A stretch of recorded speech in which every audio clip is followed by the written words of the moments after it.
Welcome back to 20th Century Philosophy. The two chapters for today take us from the halls of the university to the farms of rural Georgia. And here's a picture of Du Bois, and here is Dougherty County, Georgia. Atlanta is north central in Georgia for some geographic reference. Some of us from the north may only have heard of Atlanta in terms of Georgia, or know almost nothing about the South. And one of the reasons for reading these chapters is to get some picture of what life is like in the South, and particularly what it was like at the beginning of the 20th century. And Du Bois provides us with a beautiful description of this area. And for those of you with the Norton edition of the text, this is a good time to look at the pictures that are provided in the supplementary material. They illustrate the types of people and places that Du Bois visited and discusses in these readings. For those of you without the course edition, here are some photos that Du Bois compiled for the Paris exhibition in 1900. So he went to the Paris exhibition, this was one of these world exhibitions, and displayed just a whole variety of photos of life and some sociological analyses. There's a link on Canvas to where you can look at all of the photos that he exhibited, he compiled for this exhibition. There were, I think, 530 some odd photos. The area of the South was called the Black Belt due to its rich soil and also to the high concentration of freed slaves in that area.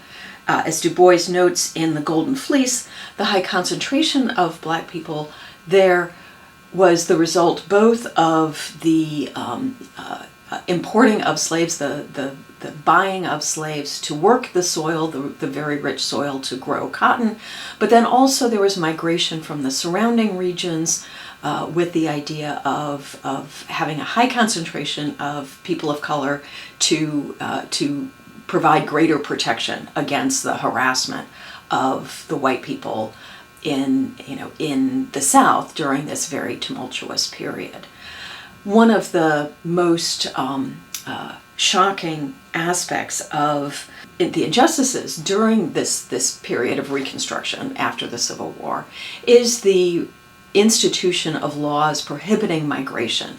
So you had some migration of surrounding areas into Dougherty County, into the Black Belt, but then once in place, laws were passed to prohibit that labor from moving to areas of greater freedom outside of the South. And so this concentration of people then was instituted in the Black Belt to stay there, to continue to work the land.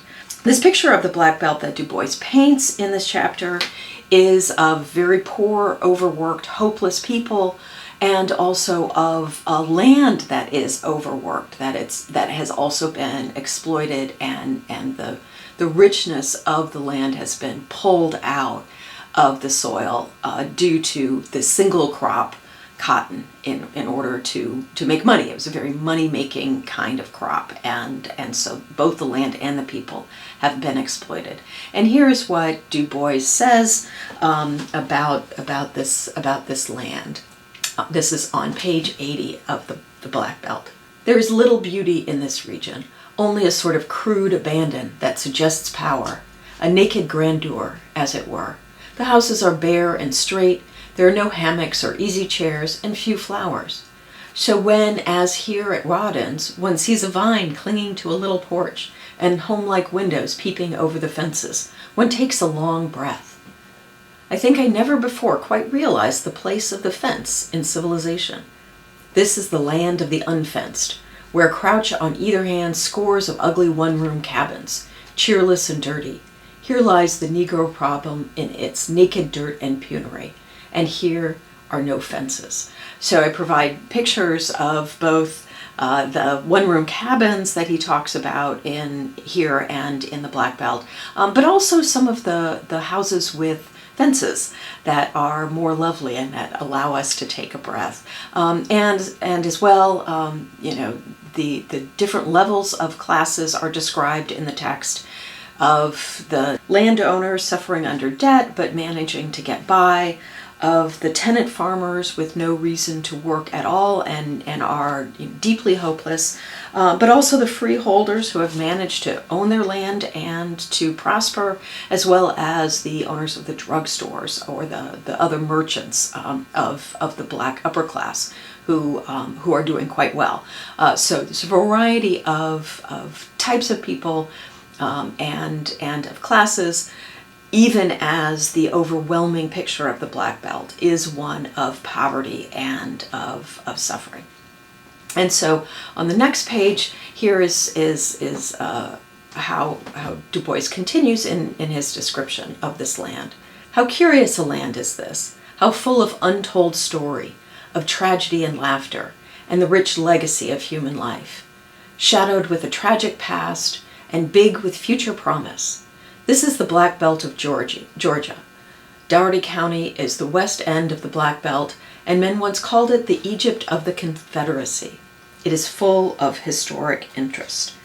Du Bois calls this region the center of the Negro problem because of the illiteracy, unrest, and exploitation of the freed slaves in this area. So this highlights the sort of issue that he's talking about as in the very beginning chapters of what is it like to be a problem? What does it feel like to be a problem? So double consciousness gets at how it feels from himself, and what the Black Belt is getting at is the center of the Negro problem, like the question of what it is to be black and why it is so difficult to be black in America.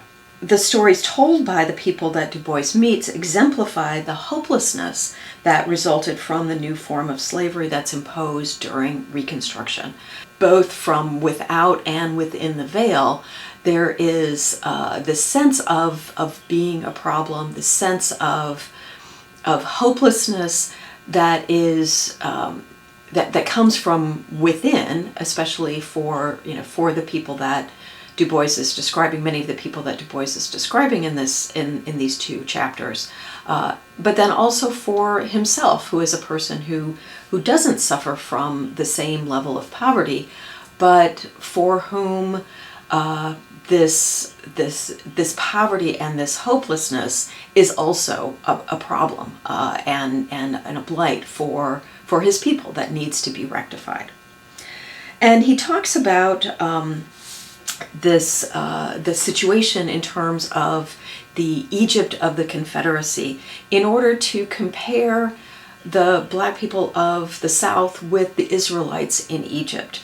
And like the Israelites, the black people in the South have been and continue to be enslaved, first through legal forms of slavery, and then after emancipation through an economic form of slavery.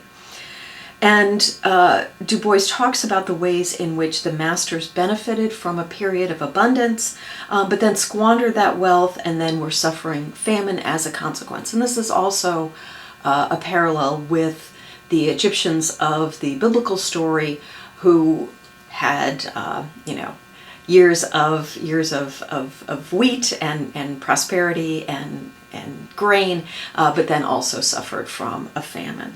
And here on 82, Du Bois is drawing out this comparison.